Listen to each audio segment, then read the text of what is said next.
A nice little night to sail. I'm keeping one reef in,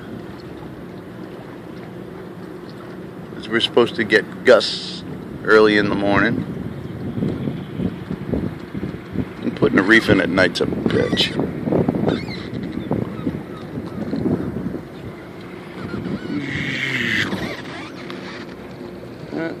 Good piece of the fleet's in.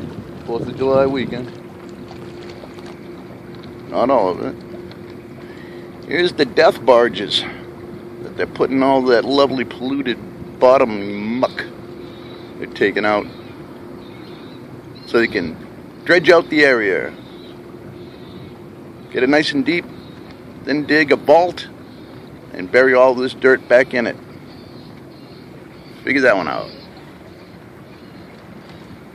I think I'm going to go shoot by the marina over there.